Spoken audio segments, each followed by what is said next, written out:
Hello everyone, apex classes के digital platform पर आपका हार्दिक स्वागत है। बच्चों, लास्ट क्लास में हम जो प्रायिकता एवं प्रायिकता बंटन है वो एक्सरसाइज हम पढ़ रहे थे और हमने इसमें बेज थ्योरम, जो बेज प्रमेय थी, उस पर आधारित जो एक्सरसाइज थी वो हमने कंप्लीट कर ली थी। और मैंने आपको बताया था काफ़ी इंटरेस्टिंग और अच्छी एक्सरसाइज है। अच्छी से मतलब मेरा ये है कि इसमें से मेजर क्वेश्चन आने के चांसेस रहते थे, ठीक है, जो हमने कर लिए कंप्लीट। आज हम पढ़ने जा रहे हैं जो एक्सरसाइज है अपनी, वो है प्रायिकता बंटन पढ़ेंगे हम इसमें, ठीक है। अब प्रायिकता बंटन में 3 प्रायिकता बंटन की सहायता से, मतलब प्रायिकता बंटन ज्ञात करने के बाद हम उसमें माध्य ज्ञात कर सकते हैं, प्रसरण ज्ञात कर सकते हैं और मानक विचलन भी ज्ञात कर सकते हैं।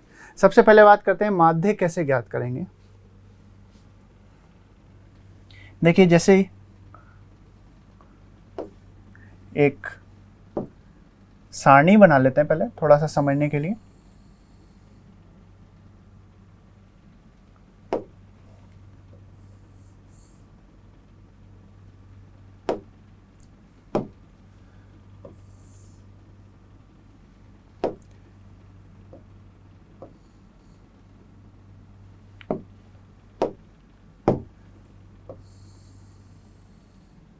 ये एक हम सारणी बना रहे हैं।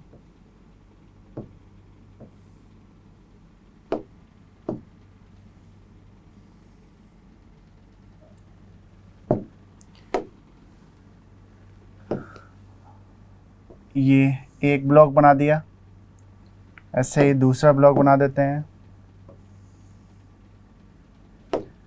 तीसरा, और एक और ब्लॉक बना देते हैं इसमें, और इसके सारणी के 2 पार्ट कर देते हैं। बच्चों, समझने के लिए बना रहे कि कैसे क्वेश्चन में क्या होगा। देखिए, x और p हम ज्ञात करेंगे, मतलब p का मतलब है प्रोबेबिलिटी, ठीक है, और px भी लिख सकते हैं आप चाहें तो, ठीक है। और x क्या होगा, x से मतलब हमारा है कि x के मान होंगे 0, 1, 2, 3, 4 जो भी हो सकते हैं, ठीक है। वो डिपेंड करेंगे क्वेश्चन पर, ठीक है। जैसे 0, 1, 2, 3 है मान लीजिए, ठीक है। अब इन पर भिन्न भिन्न प्रायिकताएं आएंगी। अभी सिर्फ एक एग्जाम्पल समझा रहा हूँ जो आपको बात समझने के काम आएगा, इसलिए बस मैं आपको बता रहा हूँ, ठीक है। जैसे मान लीजिए इसका मान है 1/2,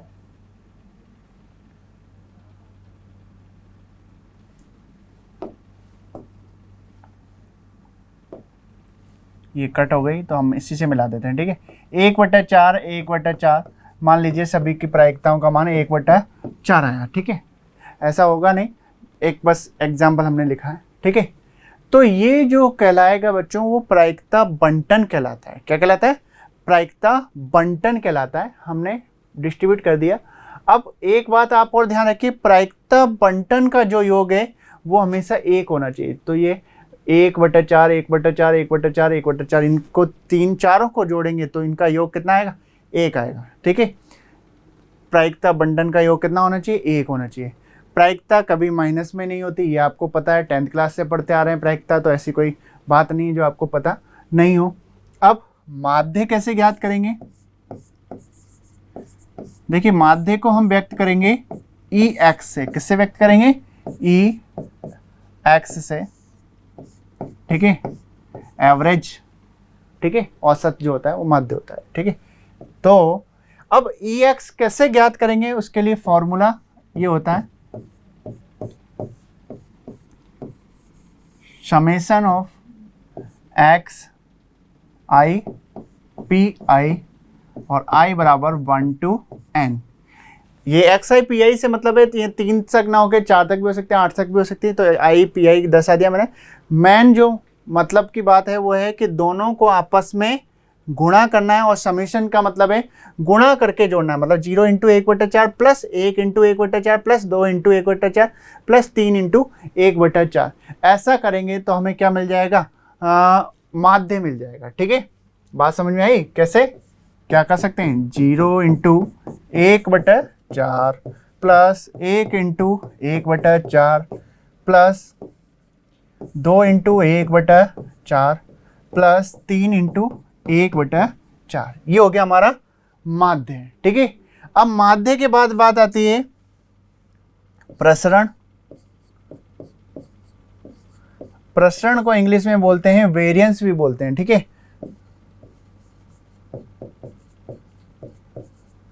और जो वेरिएंस होता है उसको डिनोट मतलब प्रदर्शित किससे किया जाता है, उसको प्रदर्शित किया जाता है सिग्मा स्क्वायर से प्रदर्शित किया जाता है, और ये होता है बच्चों ई of x square minus E x का होल स्क्वायर। ये फॉर्मूला है प्रसरण ज्ञात करने का। अब ई एक्स स्क्वायर समझना, ई एक्स तो आप यहाँ से ज्ञात कर ही लोगे, उसका होल स्क्वायर कर देना जो भी मान आएगा, और ई एक्स स्क्वायर क्या होगा, ई एक्स स्क्वायर होगा एक्स स्क्वायर पी आई। ठीक है, ये होगा हमारा ई एक्स स्क्वायर। क्लियर? तो हम ई एक्स स्क्वायर ज्ञात करके उसमें से उसको घटा देंगे तो हमें वेरिएंस मिल जाएगा, मतलब प्रसरण मिल जाएगा। और लास्ट बात आती है मानक विचलन। मानक विचलन, मानक विचलन को इंग्लिश में बोलते हैं स्टैंडर्ड डेविएशन। क्या बोलते हैं? स्टैंडर्ड डेविएशन, मतलब SD बोल सकते हैं। ठीक है, तो स्टैंडर्ड डेविएशन जो होता है उसको हम सिग्मा, देखिए ये लिख सकते हैं हम अंडररूट सिग्मा स्क्वायर, या फिर स्टैंडर्ड डेविएशन बराबर under root variance of x. Variance of x क्या है? देखिए ये वेरिएंस ऑफ एक्स था, सिग्मा स्क्वायर भी लिखा, तो हम यहाँ चाहें तो ये भी लिख सकते थे वेरिएंस ऑफ एक्स, मतलब हम इसको वेरिएंस ऑफ एक्स से भी प्रदर्शित कर सकते हैं। ठीक है, तो कहने का मतलब वह मानक विचलन ज्ञात कैसे होगा, प्रसरण जो आएगा उसका हम अंडररूट ले लेंगे तो हमें मिल जाएगा मानक विचलन। अब देखिए बात आती है, सबसे पहले हमें पता होना चाहिए कि अगर हमें किसी भी क्वेश्चन में माध्य ज्ञात करना होगा तो हमें उसके लिए प्रायिकता बंटन ज्ञात करना होगा। अगर हमें किसी भी क्वेश्चन में प्रसरण ज्ञात करना होगा, इसका मतलब हमें माध्य और प्रायिकता बंटन दोनों ज्ञात करने होंगे। और स्टैंडर्ड डेविएशन मतलब मानक विचलन की अगर बात करें, वो अगर हमें ज्ञात करना है तो हमें प्रायिकता बंटन, माध्य और प्रसरण ये तीनों ज्ञात करने पड़ेंगे। ठीक है, तब बारी आएगी किसकी? मानक विचलन की। तो ये एक सीक्वेंस है जो आप ध्यान रखिएगा। क्वेश्चन नंबर 1 है, बताइए कि निम्नलिखित प्रायिकता बंटनों में से कौन से एक यादृच्छिक चर x के लिए संभव है। ठीक है, x कोई भी यादृच्छिक चर हो सकता है। ठीक है, अब देखिए ये संभव है या नहीं, बस सिर्फ है या नहीं ये बताना। पहले ये देखिए इनके प्रायिकता बंटन का योग कितना हो रहा है, 1 हो रहा है कि नहीं, और 0.2, 0.4, 0.4 इनका योग 1 है, इसका मतलब ये संभव है। क्लियर? दूसरा 0.6, 0.1 कितना होगा, 0.7 और 0.2, 0.9। प्रायिकता बंटन का योग मैंने आपसे कहा था कितना होना चाहिए, 1 नहीं हुआ, इसका मतलब ये संभव नहीं है। इसके बाद बात आती है ये 0.1, 0.5, 0.6 हो गया, 0.2, 0.8 हो गया, और 0.3, 0.11 हो जाएगा, और -0.1 इसका मतलब कितना आ जाएगा, गलत बोल दिया मैंने, 0.8 और 0.3 को ऐड करेंगे मतलब जोड़ेंगे तो 1.1 हो जाएगा, और 1.1 में से 0.1 को घटा देंगे तो 1 आ जाएगा। देखिए योग तो 1 आ गया, लेकिन यहाँ ध्यान दीजिए ये माइनस का 0.1 है, प्रायिकता कभी भी माइनस में नहीं होती है, इसका मतलब ये संभव नहीं है। तो सिर्फ और सिर्फ कौन सा संभव है, फर्स्ट वाला प्रायिकता बंटन संभव है। बात समझ में आ गई होगी बच्चों। देखते हैं नेक्स्ट क्वेश्चन। दो सिक्कों के युगपत उछालों में चितों की संख्या को यादृच्छिक चर x मानते हुए प्रायिकता बंटन ज्ञात कीजिए। देखिए प्रायिकता बंटन ज्ञात करना ये तो इसने बता ही दिया, इससे आपको पता लग गया कि एक्सरसाइज मतलब ये प्रायिकता बंटन ज्ञात करना है, तो इस एक्सरसाइज पर बेस्ड क्वेश्चन है। ठीक है, अब जो चितों की संख्या है उसको क्या मानना है, यादृच्छिक चर x मानना है। देखिए दो सिक्कों को उछालें तो प्रतिदश समष्टि क्या बनती है? S बराबर क्या बनेगी? हेड आ सकते हैं, हेड टेल आ सकता है, या फिर टेल हेड, और या फिर टेल टेल, यही आ सकता है। इसके अलावा कोई और कुछ पॉसिबल है? नहीं है। इसका मतलब यही पॉसिबल है। ठीक है, अब चितों की संख्या को यादृच्छिक चर x मान रहे हैं, इसने खुद ने बोला है, तो x बराबर लिख देते हैं चितों की संख्या, x बराबर चितों की संख्या। अब x के संभावित मान क्या होंगे वो सोचिए। देखिए, एक भी चित नहीं आया हो, ये भी होगा भाई, इसमें है कि नहीं ऐसा कि एक भी चित नहीं आया हो, पटा है दोनों बार। ठीक है, इसका मतलब x का मान 0 संभव है, या फिर एक चित आया हो, ऐसा भी है, एक चित आ रखा है, इसका मतलब 1 भी संभव है, और दोनों बार चित आया हो, इसका मतलब x का मान 2 भी संभव है। अब मैं कहूँ x का मान 3 संभव है, तो आप कहोगे नहीं, क्यों? देखिए, ऐसा हुआ क्या, सिक्का 2 बार ही उछाला गया है, तो 3 बार चित्त कैसे आएगा भाई? तो इसका मतलब x का मान 0, 1 और 2 ही होगा, इसके आगे नहीं होगा। अब हम करेंगे प्रोबेबिलिटी ऑफ x बराबर 0 ज्ञात करेंगे। अब हमें ध्यान रखना है x बराबर 0 का मतलब क्या है? एक भी बार चित्त नहीं आया, एक भी बार चित्त नहीं आया, कितनी बार हुआ ऐसा? एक बार। और टोटल नंबर, टोटल कितनी प्रतिदश समष्टि है? 4, तो 1/4 इसकी प्रायिकता हो जाएगी। इसके बाद प्रोबेबिलिटी ऑफ x बराबर 1, एक बार चित्त कितनी बार आ रहा है ऐसे? 2 बार, इसका मतलब 2/4। और प्रोबेबिलिटी ऑफ x बराबर 2 की अगर बात करें तो कितना हो जाएगा? 2 बार चित्त कितनी बार आ रहा है? 1 बार, मतलब 1/4। तो इसे प्रायिकता बंटन के रूप में आप लिख दीजिए, कुछ भी नहीं है, हम ऐसे ही सारणी बना देते हैं, बार बार उससे हम बनाएंगे तो टाइम वेस्ट होगा। प्रायिकता बंटन में आप लास्ट में ऐसे सारणी बनाइएगा जरूर, 1 2 3, यहाँ x और यहाँ px। जब x का मान 0 तो कितना आया? 1/4। जब 1 तो कितना आया? 1/2। और जब 2 तो कितना आया? 1/4। ये हो गया हमारा प्रायिकता बंटन। देखिए, यही था 1/4, 2/4 का मतलब क्या? 1/2। ठीक है, तो ये हो गया हमारा प्रायिकता बंटन। बात समझ में आ गई होगी बच्चों? ठीक है, बहुत इजी है एक्सरसाइज, मैंने आपसे शुरू से कहा है, बस लॉजिकली एक्सरसाइज होती है जो भी हैं, तो बस थोड़ा सा आप ध्यान से पढ़ते रहिए। देखिए, नेक्स्ट क्वेश्चन है, 4 खराब संतरे 16 अक्षय संतरों में से भूलवश, मूलवंश नहीं है, भूलवश होगा। ठीक है, भूलवश मिला दिए गए हैं। 2 संतरों के निकालने पर खराब संतरों की संख्या का प्रायिकता बंटन ज्ञात कीजिए। देखिए, खराब संतरे कितने हैं? 4, अच्छे संतरे कितने हैं? 16, दोनों को मिला दिए गए, कुल संतरे कितने हो गए? 20 हो गए। 2 संतरों को निकालने पर खराब संतरों की संख्या, देखिए हम x जो मानेंगे यहाँ पर मान लेंगे x खराब संतरों की संख्या। तो आप खुद सोचिए, खराब संतरों की संख्या हमने x मान ली, तो x के संभावित मान क्या होंगे? 0 होगा।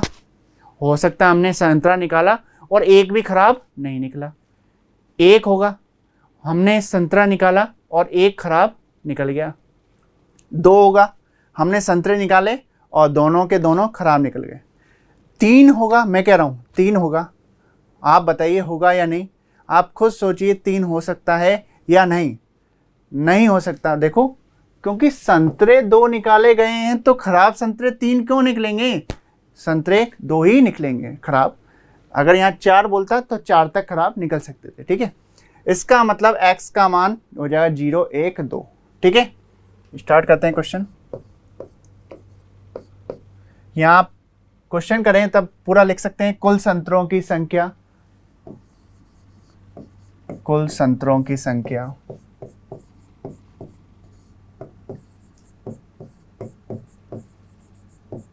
बराबर 20, खराब संतरों की संख्या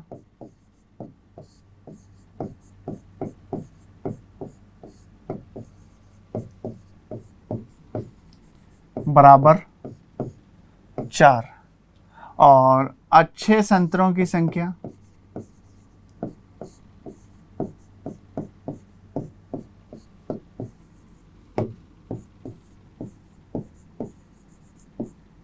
अच्छे संतरों की संख्या हो गई 16। ठीक है, ये बात आपको समझ में आ गई।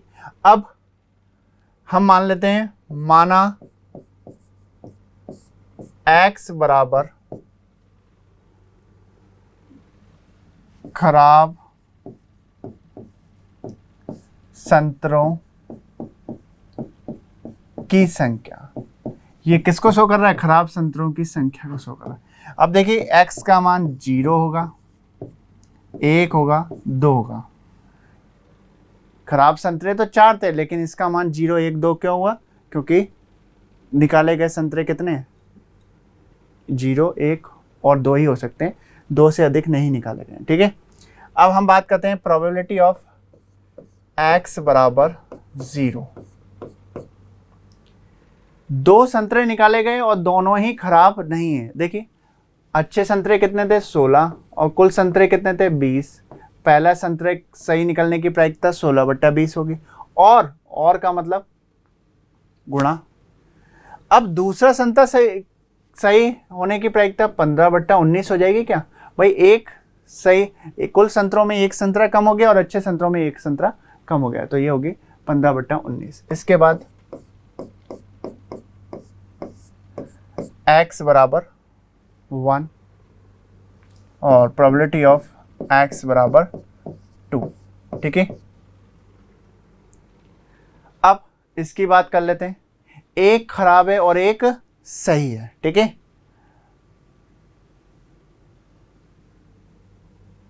पहला संतरा निकाला, कैसा था? सही था, और तो सही होने की प्रायिकता 16/20 और के लिए गुणा। दूसरा संतरा निकाला, खराब था, तो दूसरे संतरे के खराब होने की प्रायिकता 4/19। यही होगी या नहीं होगी? बिल्कुल यही होगी। ठीक है, अब इसकी बात कर लेते हैं x बराबर 2। x बराबर 2 में हम दोनों संतरे खराब होने की प्रायिकता, तो पहला निकाला वो भी खराब हो और दूसरा निकाला वो भी खराब हो, इसका मतलब 3/19 ये हो जाएगी। इन्हें सॉल्व कर लेते हैं। 4 चौक 16, 4 पंजे 20 और 5 तिया 15, ये हो गया 4 तिया 12/19 हो जाएगा। ठीक है, इसको देखें तो 4 पंजे 20, ये हो जाएगा 3/,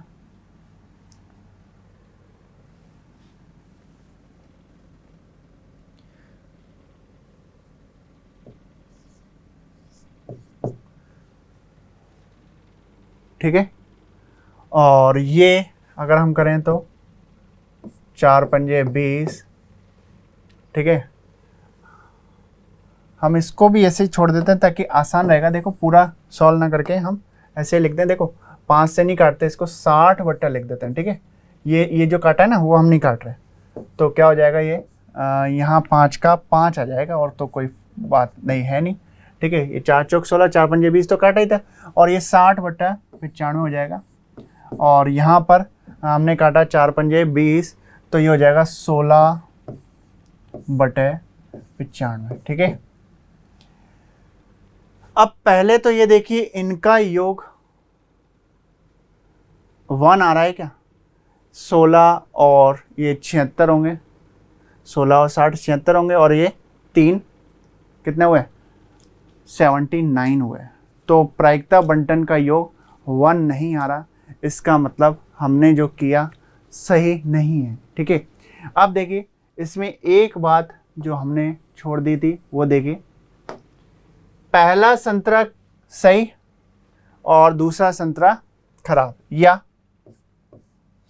पहला संतरा खराब और दूसरा संतरा सही, ये हो सकता है या नहीं हो सकता? हो सकता है बिल्कुल।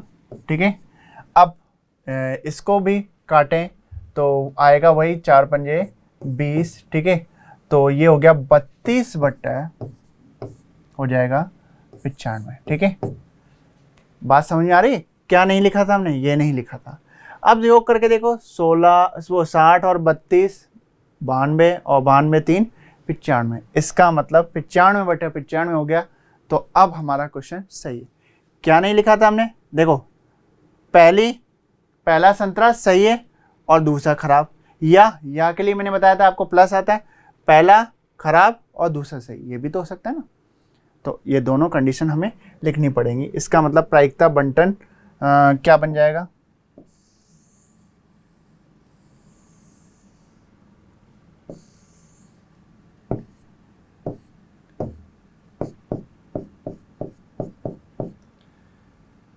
वन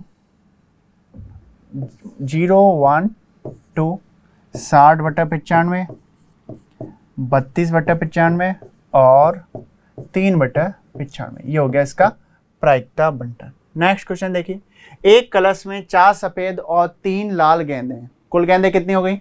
7 हो गई। 3 गेंदों के यादृच्छा निकाल में लाल गेंदों की संख्या का प्रायिकता बंटन ज्ञात कीजिए। कितनी गेंदें निकाली गई? 3। और यादृच्छा निकाल में लाल गेंदों की संख्या, मतलब लाल गेंदों की संख्या को हम क्या मान लेंगे? x मान लेंगे। क्लियर? लिख लेते हैं, कुल गेंदों की संख्या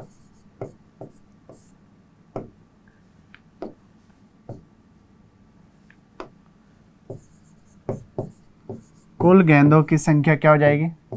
बराबर 7। ठीक है। और लाल गेंदों की संख्या कितनी है? 3। सफेद गेंदों की संख्या कितनी है? 4। ये तो क्लियर है। अब माना x बराबर लाल गेंदों की संख्या,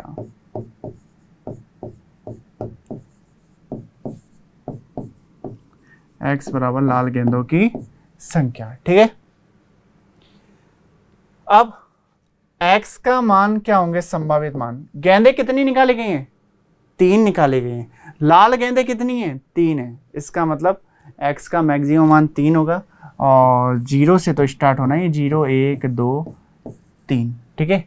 एक भी गेंद लाल ना हो, ऐसा भी हो सकता है। एक गेंद लाल हो, 2 गेंद लाल हो और तीनों की तीनों लाल हो। ठीक है। तो प्रोबेबिलिटी ऑफ x बराबर 0 का मान क्या आएगा? गेंदें कितनी निकाली? 3 निकाली। 3 में से एक भी लाल नहीं है। ठीक है, यही मतलब है इसका। तो कैसी होंगी? तीनों की तीनों सफेद होंगी। पहली गेंद के सफेद होने की प्रायिकता 4/7, दूसरी गेंद के सफेद होने की प्रायिकता 3/6 और तीसरी गेंद के सफेद होने की प्रायिकता क्या हो जाएगी? 2/5 हो जाएगी। ठीक है, बात समझ में आई? देखिए, इनको ऐसे लिखने की बजाय अपन चाहें तो जो क्रमचय संचय पढ़ते हैं उस तरीके से भी लिख सकते हैं। कैसे लिखेंगे? 7 में से एक भी गेंद सफ़ेद नहीं है। 7 में से कितनी गेंद निकाली गई? 3 निकाली गई हैं। ठीक है, ये लिख रहा हूँ। और यहाँ मैं लिख रहा हूँ 4 में से 3 तो सफ़ेद है, तो 4 में से 3 निकाली जाएंगी। और के लिए गुणा 3 में से कितनी गेंद निकाली जाएंगी? एक भी नहीं, क्योंकि लाल तो एक भी नहीं है। ठीक है, तो 3C0। इसको सॉल्व कर लेते हैं एक बार। क्या आएगा? 4C3 सॉल्व करना आप जानते हैं। NCR क्या होता है? Factorial n upon factorial r और फैक्टोरियल n माइनस r होता है। ठीक है, तो मैं इसको 4C3 को क्या लिखूं? फैक्टोरियल 4 अपॉन फैक्टोरियल 3 और फैक्टोरियल 4 माइनस 3 फैक्टोरियल 1 हो जाएगा। और 3C0 को क्या लिखूं? 3C0 का मान देखिए, रख के देख लो। फैक्टोरियल 3 फैक्टोरियल 0 और फैक्टोरियल 3 मतलब 1 हो जाएगा कुल मिला के। और अपॉन 7C3 क्या हो जाएगा? फैक्टोरियल 7 अपॉन फैक्टोरियल 3 और फैक्टोरियल 4। ठीक है, इसको सॉल्व करें तो ये आ जाएगा फैक्टोरियल 4 अपॉन फैक्टोरियल 3 और factorial 3 into factorial 4 upon factorial 7। Factorial 3 से फैक्टोरियल 3 कैंसिल हो गया। ठीक है, और ये हो जाएगा 4 3 2 1 होता है। और ये फैक्टोरियल 4 ऐसा कैसे लिखा रहने दिया? यहाँ लिख देते हैं 7 6 5 फैक्टोरियल 4, फैक्टोरियल 4 से फैक्टोरियल 4 कैंसिल हो गया, 3 दूनी 6, ये 6 पूरा कैंसिल हो गया। बात समझ में आ रही है?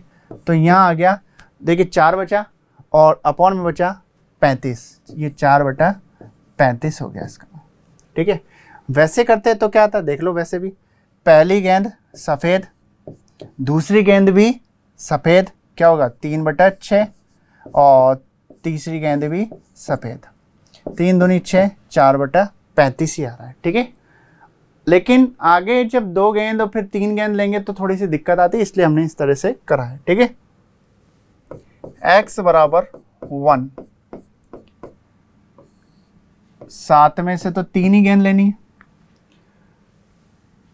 एक कैसी है, लाल है, इसका मतलब 4 में से कितनी गेंद ली गई, 2, और 3 में से कितनी गेंद ली गई, 1। ठीक है, ऐसे ही x बराबर 2, 7 में से तो 3 गेंद ही निकाली गई क्योंकि गेंद 3 निकाली गई, लेकिन सफ़ेद गेंद जो है वो कितनी ली गई, 1, तभी तो 2 गेंद निकलेंगी लाल, 3C2। क्लियर? अब x बराबर 3, x बराबर 3 लिखें तो क्या हो जाएगा, 4C0, सफ़ेद गेंद एक भी नहीं निकाली गई और तीनों की तीनों कैसी हैं, लाल हैं। ये होंगी प्रायिकता, और इसको सॉल्व करने का प्रोसेस मैंने आपको बता दिया, जो फॉर्मूला है उसके प्रोसेस से आप सॉल्व करिएगा, आंसर आपको मिल जाएगा। नेक्स्ट क्वेश्चन है, 10 वस्तुओं के ढेर में से 3 वस्तुएं त्रुटिपूर्ण हैं, इसका मतलब 7 सही है।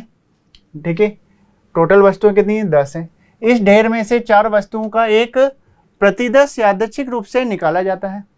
यदि त्रुटिपूर्ण यादृच्छिक चर x द्वारा निरूपित किया जाता है तो ज्ञात कीजिए, क्या ज्ञात करना है, चर का प्रायिकता बंटन ज्ञात करना है। Probability of x less than equal 1 ज्ञात करना है, probability of x less than 1 ज्ञात करना है, probability of x 0 less than x less than 2 ज्ञात करना। सबसे पहले वही बात करते हैं, कुल वस्तुएं हैं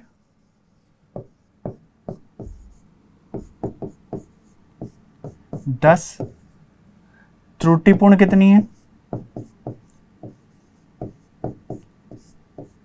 3, और सही वस्तुएं कितनी हैं, 7। क्लियर? वस्तुएं कितनी निकाली गई बच्चों, 4 वस्तुएं निकाली गई हैं, और यदि त्रुटिपूर्ण को x मान रहे हैं, इसने बोला है x बराबर त्रुटिपूर्ण वस्तुएं।